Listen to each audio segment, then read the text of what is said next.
인생은 선택이라고 하죠. B와 D 사이의 C다.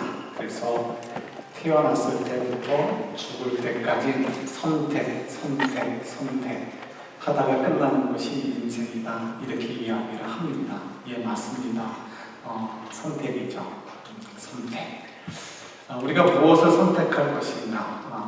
그것은 굉장히 중요한 문제입니다. 무엇을 선택하느냐에 따라서 결정될 것들이 많이 있기 때문에 그렇습니다. 짧게는 우리가 말을 어떻게 선택하느냐도 굉장히 중요하죠. 흥분해서 특히 부부싸움 할 때 말 한마디, 단어 하나를 잘못 선택했을 때 그 순간에는 쾌감이 있을지 모르지만 그 결과는 참담할 때가 많이 있지 않습니까? 그래서 이 선택이라는 것이 굉장히 중요합니다. 근데 이 선택은 어디서 나오는 거죠? 우리가 결정할 수 있다라는 것, 그러니까 자유의지에서부터 나오게 되어집니다. 그래서 오늘은 자유의지에 대해서 조금 얘기해 볼까 합니다. 자유의지, 그게 왜 우리에게 중요하고 왜 하나님께서 자유의지를 주셨을까에 대한 답을 이제 부분적으로 찾아보는 것입니다. 오늘 본문 말씀을 보면 여자가 주인공이죠. 여자가 문제입니다. 농담 삼아 제가 이제 차를 운전할 때 비가 오기도 하죠. 가능하면 이 와이퍼를 잘 안 바꾸려고 노력을 합니다. 이왕이면 한 번 더 쓰고 바꾸지, 한 번 더 쓰고 바꾸지, 그렇게 합니다. 특히 이제 교회차 같은 경우는 이제 이게 다 헝금이다라는 생각이 더 들기 때문에 어지간해서 안 바꾸려고 버티다가 마지막 순간에 이제 바꾸기도 합니다. 이제 농담 삼아 아내랑 이렇게 이제 가다가 비가 오는데 와이퍼를 움직여도 이게 잘 닦이지 않습니다. 이렇게 이제 바꿔야 될 때가 좀 지난 거죠. 그럴 때 뭐라고 얘기하죠? 항상 이제 저는 얘기하는 거죠. 항상 와이프가 문제야. 그래서 와이프로 바꿔서 얘기를 하죠. 그러면 이제 또 와이프한테 꼭 찌르기도 하죠. 예, 우리가 이 선택, 이 자유의지, 이것이 왜 중요한지, 또 하나님께서 왜 그것을 우리에게 허락해 주셨는지를 한번 생각해 보려고 합니다. 오늘 이 와이프가 나오죠. 와이프, 하와입니다. 그러나 이 하와의 문제가 아니고요. 그거는 아담의 문제이기도 하고 모든 인류의 문제이기도 합니다. 왜 그럴까? 하와가 아니었으면 아담이 넘어질 수밖에 없을 것이고요. 아담이 아니었기 때문에 또 하와가 넘어질 수밖에 없었을 것입니다. 왜 그런지 한번 살펴보려고 합니다. 오늘 본문은 언뜻 보면 그냥 안타까운 이야기로 끝나는 것 같습니다. 선악과 따먹지 말지. 저거 따먹는 바람에 우리가 용맹욕으로 사는 것 아닐까. 이런 안타까움이 드는 순간이 바로 오늘 창세기 3장 6절의 말씀의 내용이죠. 그래서 참 아쉽다라는 생각을 갖습니다. 그러나 우리가 한 걸음 물러서서 성경 전체를 보자 이거죠. 성경 전체를 보면 과연 창세기 3장 6절의 내용이 그렇게 안타까운 이야기일까? 그렇지 않다는 것을 발견하게 되어집니다. 그 순간은 분명히 안타까운 순간입니다. 그리고 그 결과로 수많은 다툼이 생겼고요. 수많은 불안감, 수많은 죽음, 수많은 증오, 미워함 이런 것들이 생겼습니다. 수많은 질병도 생겼습니다. 맞습니다. 안타까운 순간입니다. 그러나 그 안타까운 순간이 안타까운 순간으로 끝난 것이 아니라는 것을 저희들이 알고 있습니다. 어떻게 우리가 결론을 알고 있기 때문이죠. 하나님께서는 변함없는 사랑으로 여전히 우리를 사랑해 주셨고요. 그리고 그 사랑은 예수 그리스도의 십자가로 연결되어져서 결국 승리, 오늘 성가대 찬양처럼 승리로 끝나게 되어졌던 것을 알고 있습니다.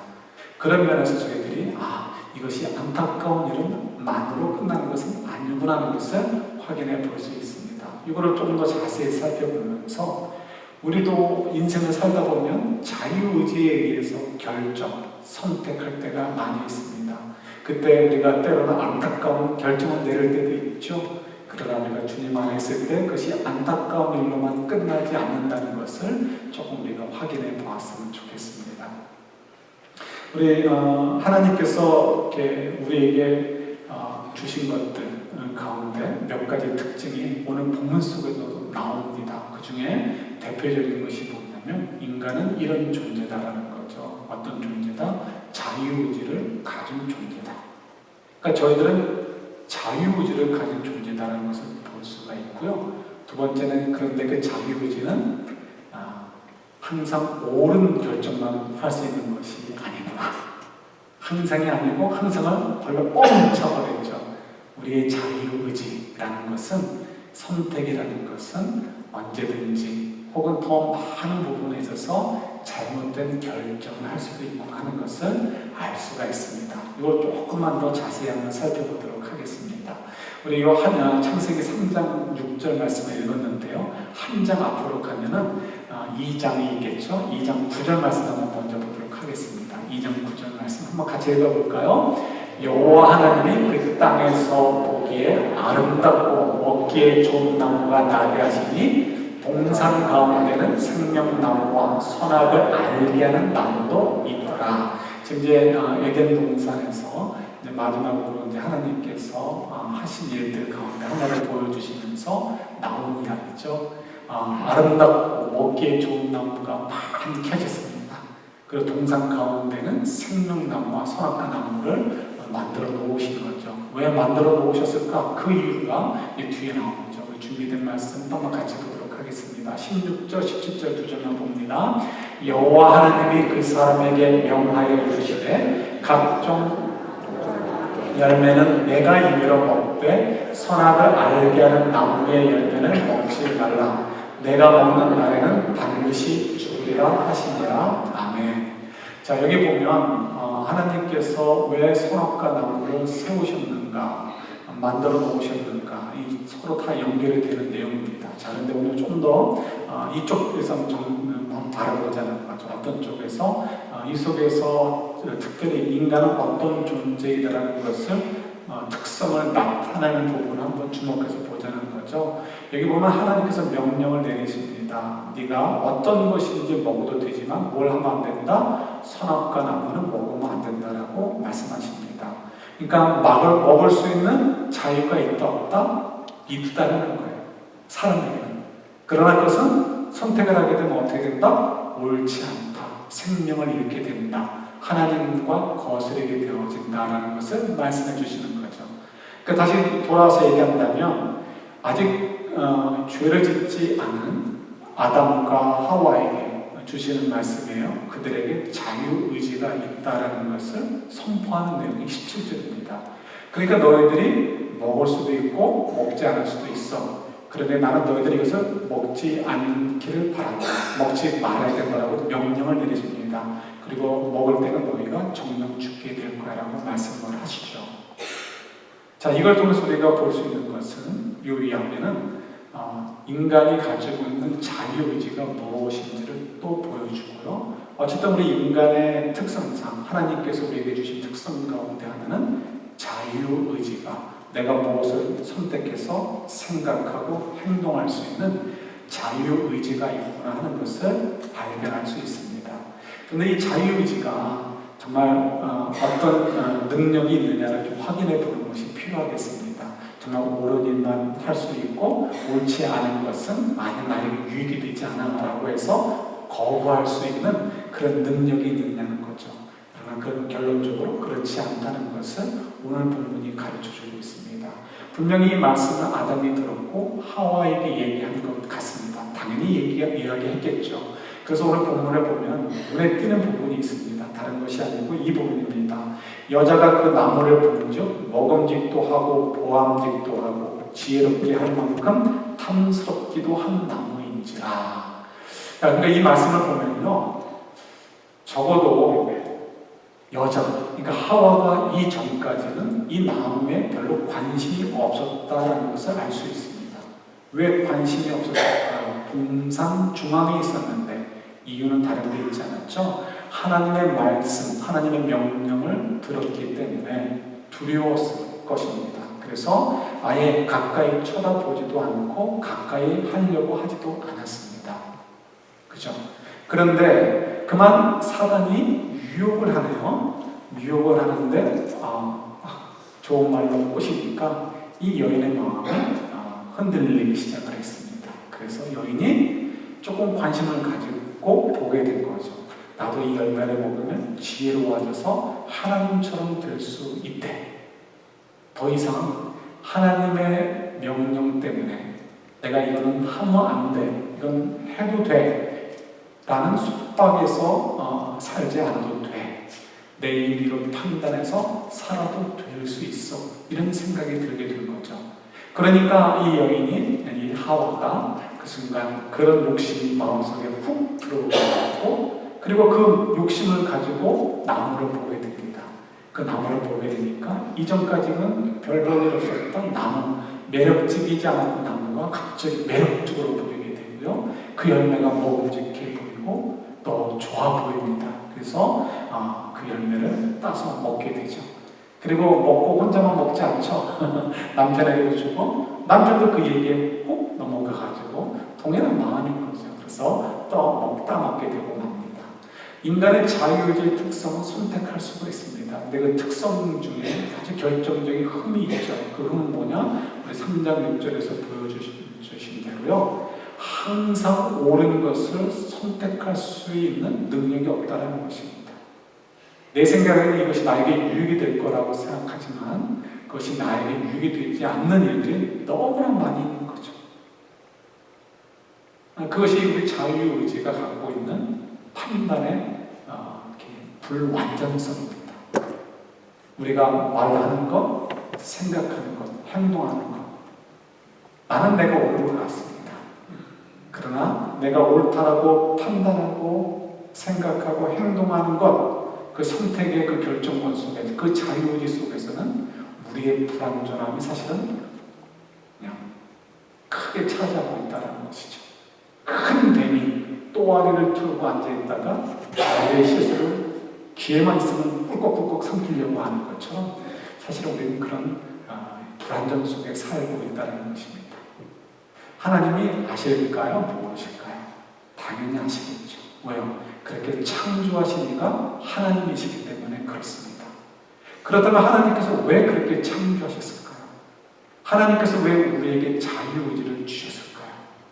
우리가 불완전한 존재라는 것, 하나님 외에는 누구나 다 불완전하잖아요. 불완전하다는 것을 아시는 하나님께서, 그래서 우리는 자유의지를 주어봐야 결국 넘어질 수밖에 없다는 것을 아시는 하나님께서 왜 자유의지를 주셨을까요?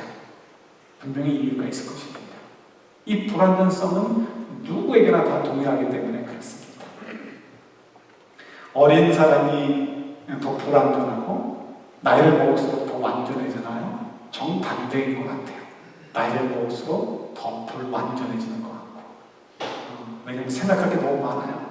근데 그 생각들이 너무 오염된 것들이 많아요. 요즘 표현대로 가짜 뉴스가 너무 많아가지고, 세상 사람들이 이게 좋다, 저게 좋다, 이것이 진짜다, 이런 것들이 너무나 많이 있죠.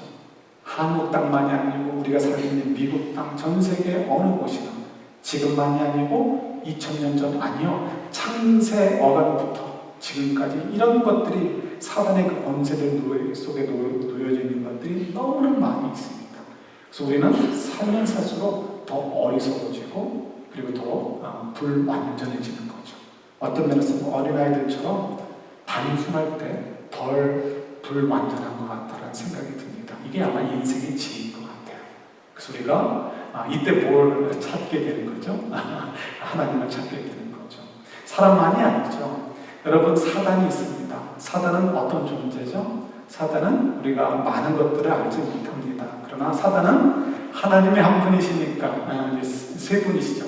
성부 하나님, 성자 하나님, 성령 하나님. 어쨌든 하나님이 계시니까 사단도 한 명, 한 개, 두 개 정도 될 거라 생각할지 모르지만 우리가 개수는 정확히 모릅니다. 그러나 성경에 의하면 사단은 타락한 천사를 이야기합니다. 그러니까 거기에 대한 우리가 정확한 정보는 얻을 수 없지만 많은 것들을 우리가 이렇게 정보를 알 수 없습니다. 그러나 성경을 몇 군데만 바라본다면, 예를 들어서 유다서나 또 베드로후서 2장 4절 같은 말씀들을 보면요, 타락한 천사들입니다. 타락한 천사들인데 하나님께서 그들을 풀어놓으신 게 아니고요. 지금 어떻다? 어디 있어요? 사단이? 주소가 어디예요? 지옥. 헬이죠, 헬. 지옥에 가둬놓으셨어요. 하나님께서. 그러나 예수님께서 이 땅에 다시 오셔서 심판하실 때까지는 어떻게 하신다? 그들이 그 속에 있으면서 일정 부분, 그러니까 풀 파워는 아니지만 일정 부분의 능력을 발휘하도록 하셔서 여전히 우리들에게 영향을 주도록 허용을 하신 상태에 있는 것이죠. 그래서 지금 여전히 이 땅에서는 하나님 나라와 사단의 나라가 충돌하고 있고요. 우리 마음속에서도 겉사람과 속사람이라고 얘기되어지는 하나님 나라와 또 사단의 나라, 의와 죄가 서로 부딪혀서 싸우고 있는 거죠. 그래서 우리 속에서도 이 영적인 자유의지 속에서 영적인 갈등, 선택을 어떻게 할까? 이것 때문에 막 다투고 있는 것입니다. 이 사단, 이 천사도 어떻다? 자유의지가 있었구나 하는 것을 아는 거죠. 그러나 천사조차도 완전할 수 없었습니다. 왜? 아무도 피조물에 지나지 않기 때문에 그렇습니다.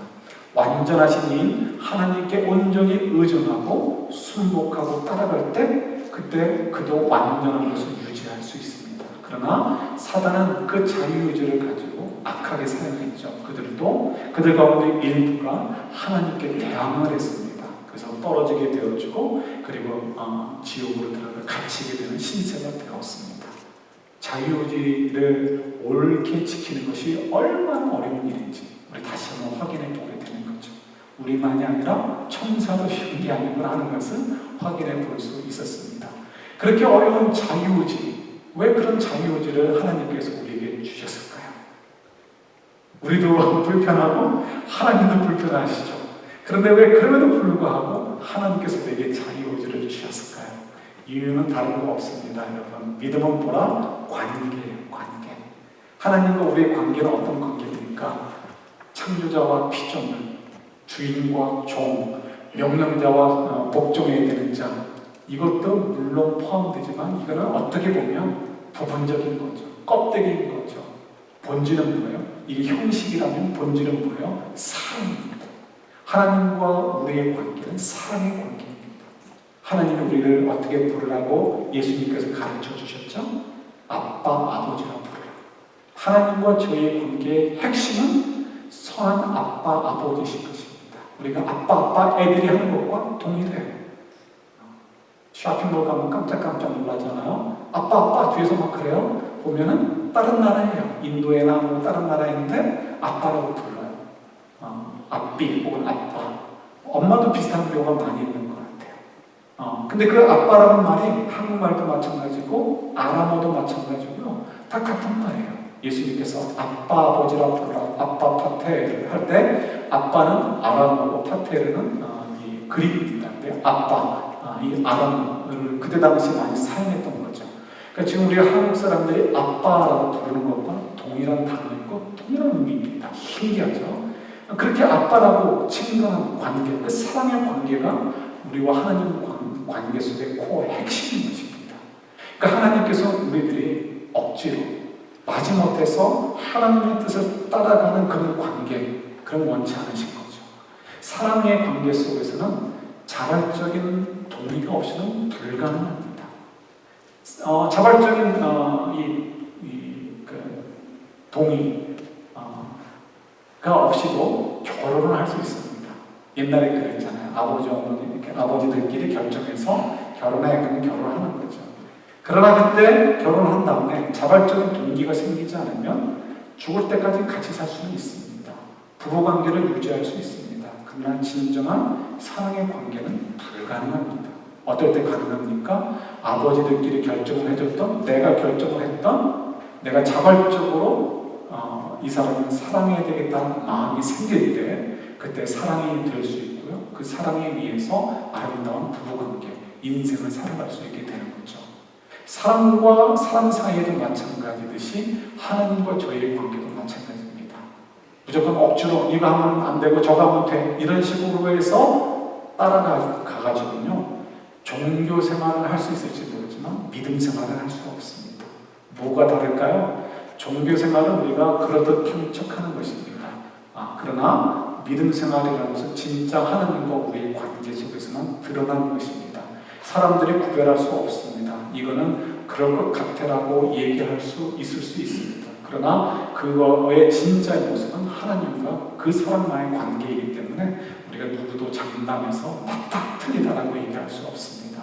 내가 하나님의 관계, 진짜 하나님을 사랑하고 하나님의 사랑에 감동되어져 사는 그 삶에 하나님께서 원하시는 거죠. 왜요? 그것이 가장 높은 수준의 관계이기 때문에 그렇습니다.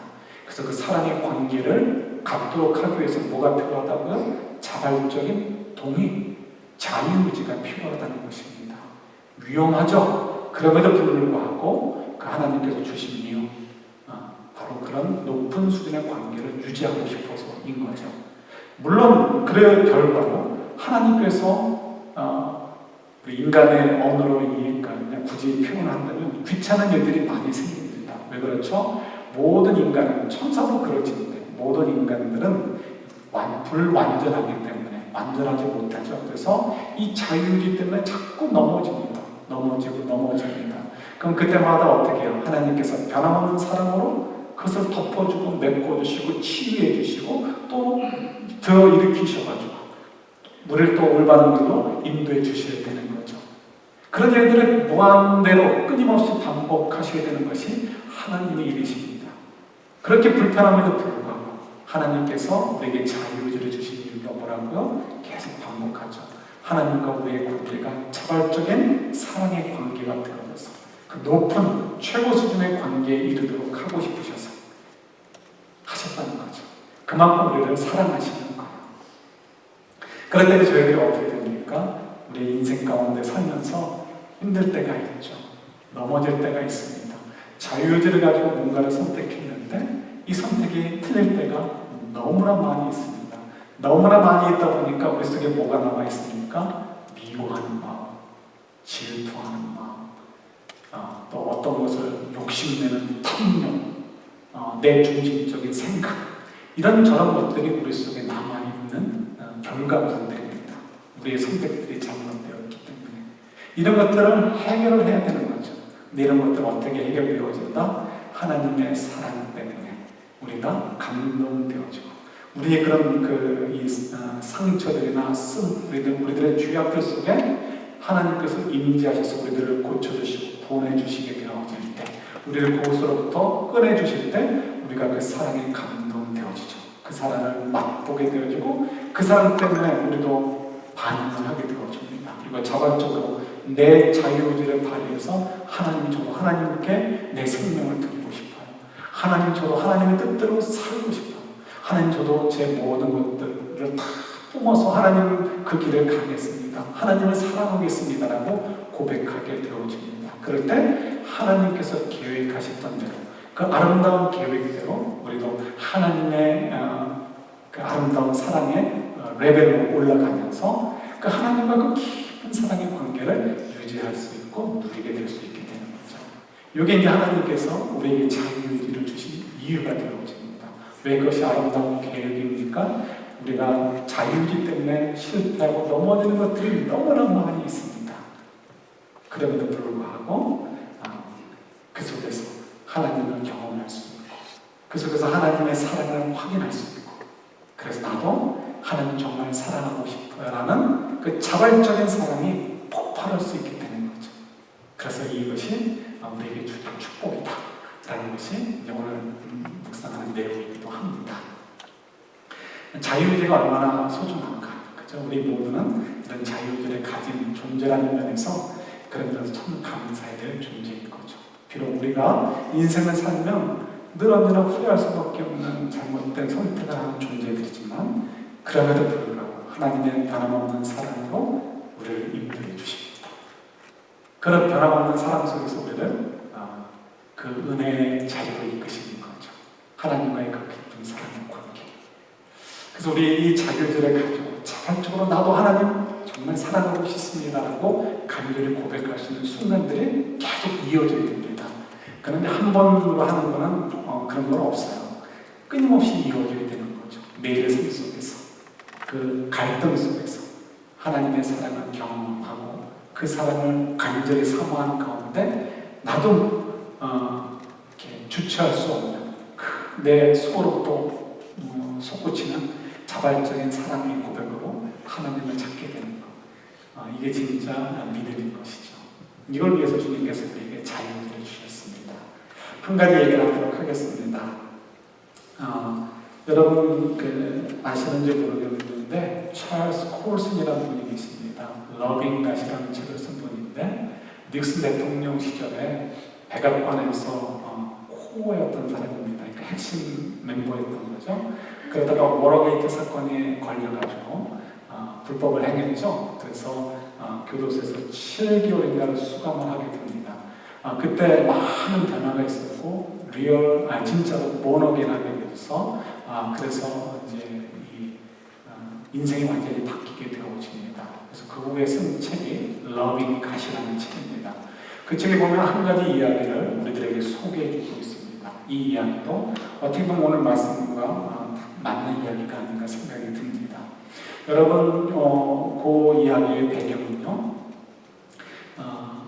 러시아가 나오기 전 소련 연방대의 일입니다. 그러니까 1970년대 전인 것 같아요. 그러니까 제정 러시아가 멸망하고 그리고 공산당이 들어와서 이제 몇십 년이 지난 그때입니다.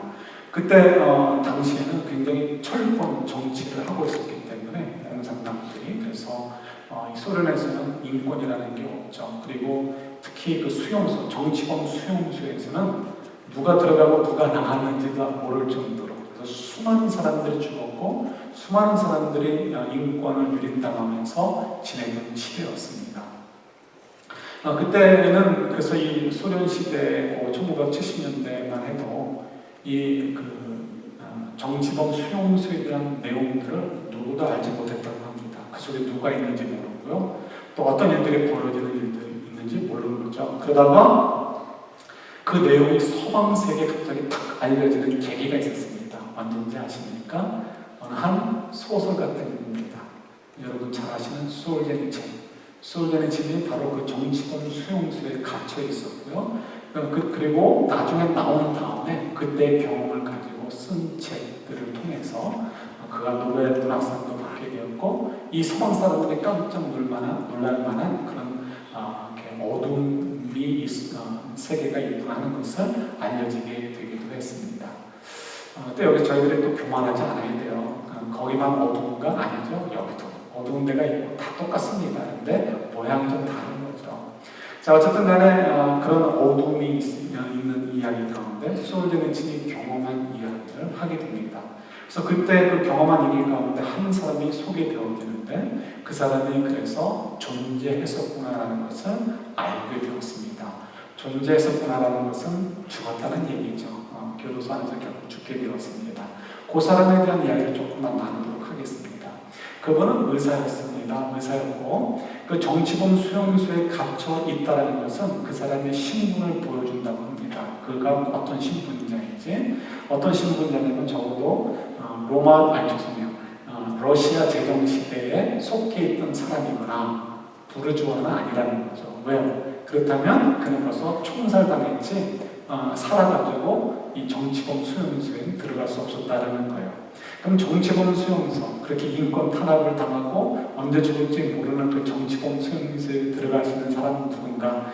그나마 공산주의자들이나 사회주의자들이나 들어가는 거죠. 그러면 그 사람들은 공산당 시대에 왜 공산주의자들인데 들어갈까요? 그때는 스탈린 독재 시대죠. 그러니까 스탈린이 원하는 대로 100% 동의하지 않고 잘 따라가지 않으면 끌려 들어가서 고난을 당하는 것입니다. 그래서 끌려 들어갔습니다. 그러니까 적어도 이 의사는 사회주의자다, 공산주의자다라는 것을 우리가 알 수 있습니다. 두 번째는 그분의 민족인데요. 민족이 어디냐면 유대인이었습니다. 유대인들이라는 것은 굉장히 전 세계적으로 핍박을 많이 받았던 것 같아요. 이 소련이 생기기 전에 근 200년 동안 러시아 제정 시대에 핍박을 유대인들이 많이 받았다고 합니다. 왜 그랬을까요? 러시아 제정 시대에는, 그러니까 황제가 있던 시대에는 국교가 뭐였죠? 러시아 정교회예요. 러시아 정교회 기독교죠. 기독교가 유대인들을 좋게 보지 않죠. 그래서 기독교인들을 그렇게 박해했다고 합니다. 한 200년 동안은. 너무 박해가지고 수많은 사람들이 죽었고 수많은 사람들이 억울한 일을 당하는 거죠. 그러니까 유대인들 마음속에는 기독교인들하고 어떻게 생각을 갖게 되는 거예요. 특히 러시아에서는 저 죽일 놈들, 우리 같은 무지한 우리들을 핍박한 나쁜 놈들, 이렇게 생각이 되는 거죠. 자, 그러니까 이분의 출신 성분상 공산당이고 공산주의자고, 두 번째 또 이 러시아 유대인으로서 기독교인들에게 할아버지나 아버지가 몹시 핍박을 받았던 사람, 그러니까 기독교인들에 대해서 굉장히 미워했던 사람. 그러니까 이 두 가지를 보면 이 의사는 절대 기독교인이 될 수 없는 사람이라는 것입니다. 그런데 이 교도소에 갇혀 있는 상태에서 그 방에 함께 수감됐던 한 사람에 의해서 기독교의 복음을 좀 듣게 되었습니다. 그러나 이 마음이 딱 닫혀져 있는 상태에서 그 이야기가 들릴 이유가 하나도 없습니다. 그런데 이상하죠? 계속해서 이야기하는 그 옆 사람의 이야기, 거부해도 이상하게 기억되는 내용들이 있습니다. 그 중에 하나가 뭐냐면 주기도문이었습니다. 예수님께서 가르쳐주신 기도. 유대인이 가지고 있는 기도문들이 많을 텐데 그 주기도문이 왜 기억됐을까요? 그런데 그 주기도문이 자기도 모르게 기억되었고 그 기억된 주기도문이 어느 결정적인 순간에 역할을 하게 됩니다. 이분은 의사라고 했잖아요. 수용소의 삶은 굉장히 엉망진창이죠. 제대로 보고품도 없고, 그러니까 병자들이 너무나 많이 터져나옵니다. 그 속에서 살아남는다는 건 이거 거의 불가능한 일인 거죠. 그만큼 의사들이 할 일이 많습니다. 아침부터 밤늦게까지 환자들을 돌봐야 되고 수술도 해야 되고 없는 살림에서 영양제나 아니면 먹을 거를 어떻게든지 제공해 줘야 되고, 그런 상황에서 어느 날 한 사람을 수술하게 되었습니다. 누군가 봤더니 간수였습니다. 그 간수는 자기를 또 자기만이 아니고 당연히 그랬겠죠. 다른 이렇게 수감자들을 몹시 괴롭히던 악한 사람이었습니다. 그러니까 늘어늘어 미워하는 마음이 간절했던 사람이 지금 자기 앞에 누워져 있습니다. 무슨 일인지 모르지만 칼에 찔려가지고 동맥이 끊어진 상태였습니다. 이 동맥을 연결해 줘야지 살 수가 있죠. 수술을 하는 그 순간에 얼마나 오래 걸렸는지 모르지만 그 짧은 시간에 너무나 많은 생각들이 오가게 되었습니다. 그때 성령께서 역사해 주셨겠죠. 그의 마음속에 어떤 마음이 생겼는가? 미워하는 사람이죠. 증오하는 마음이 있잖아요. 이건 그렇지 않아도 죽이고 싶었는데 이게 웬 또인가 생각하는 거죠. 어떻게 하면 될까요? 의사의 그 능력으로 동맥을 살짝 묶어두고 꼬매두고 놔두면 얼마 안 있어서 그게 터져버린대요. 터져버리면 얘가 누가 죽였는지도 모르고 왜 죽었는지도 모르는 상태에서 그냥 죽어버리는 거예요. 그러니까 지금 이 의사의 마음속에는 이 악한 간수, 정말 내가 미워하고 모든 사람들이 증오하는 이런, 내가 이번 기회에 죽여야 되겠다, 이런 생각이 훅 드는 거죠.